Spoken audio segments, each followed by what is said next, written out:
Salut la famille, que la paix et la grâce de notre Seigneur Jésus soient avec nous.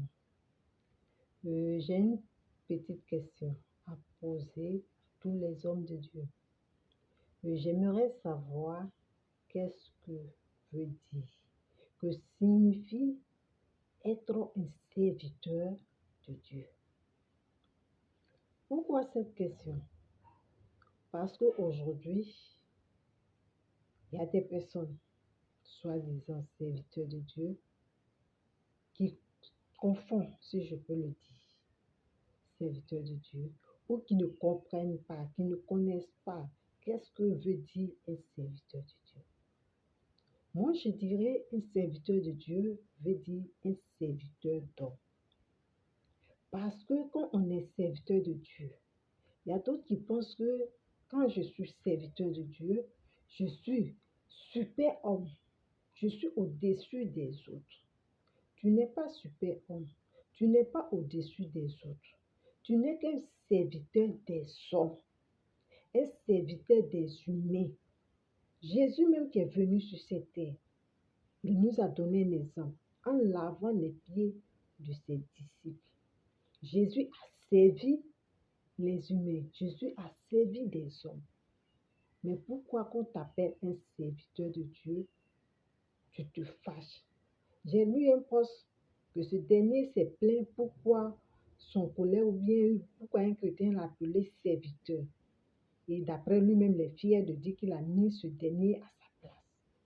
Moi, je trouve que ce dernier n'est pas serviteur de Dieu. Non. Parce que serviteur de Dieu veut dire serviteur des hommes, serviteur des humains. Il n'est qu'à me dire, ou bien vous pouvez me dire, quand un serviteur de Dieu a allé dans le royaume des cieux, à aller chez Dieu, pour aller prier pour Dieu, pour aller soutenir Dieu en prière, pour aller exhorter Dieu, ou bien soutenir les anges, soutenir, exhorter des anges. Qui allait là-bas? Qui Dieu l'a appelé pour aller l'exhorter là-bas? Personne. Et si Dieu vous a choisi, c'est pour les humains ici-bas, c'est pour les hommes. Cela veut dire que tu es serviteur des hommes. Cela veut dire que tu es là pour servir l'homme. Donc si on t'appelle serviteur, où est le mal en soi? Dieu lui-même là, il n'a pas besoin de toi humain. Toi humain là, il n'a pas besoin de toi. Parce qu'il a des milliers d'anges qui sont autour de lui. Tu le sais jour et nuit. Et même sans ces anges, Dieu n'a pas besoin de toi. Parce que la Bible dit quoi? Il amène à l'existence ce qui n'existe pas. Ce que Dieu veut, il l'obtient. Il va amener à l'existence. Il a dit qu'il créait la nature. Quand il disait à la mer, étends-toi ici. Quand il disait à la lune, dans Job, toi passe ici. Voilà ton parcours. Qui était là? Personne. Dieu l'a fait tout seul. Il l'a mené à l'existence. Il a dit que la lumière soit et la lumière fut. Donc, arrêtez un peu.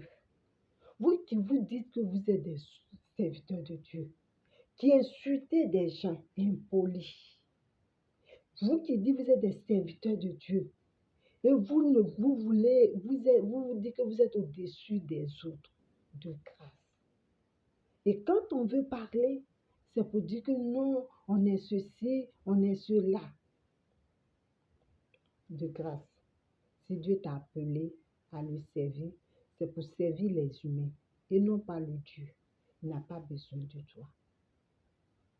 Mais je tiens à vous dire que Jésus revient bientôt.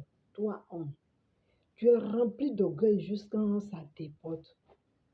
Tu es rempli d'orgueil jusqu'à ça déborde. Sache que tu n'es pas dans le camp de Dieu. Dans le camp de Jésus. Ceux qui sont dans le camp de Jésus sont eux. Jésus revient bientôt. Voyons nos positions en tant que serviteurs de Dieu. Serviteurs de Dieu d'aujourd'hui. Avant, ceux qui sont humbles dans l'église, c'était les serviteurs de Dieu. Mais aujourd'hui, non. On se prend pour Dieu. De grâce. Que la paix et la grâce de notre Seigneur Jésus soient avec nous. Qu'il nous donne la compréhension, le discernement pour pouvoir savoir que nous sommes appelés à servir les hommes, les humains, et nous sommes les serviteurs des humains. Dans le nom de Jésus. Amen.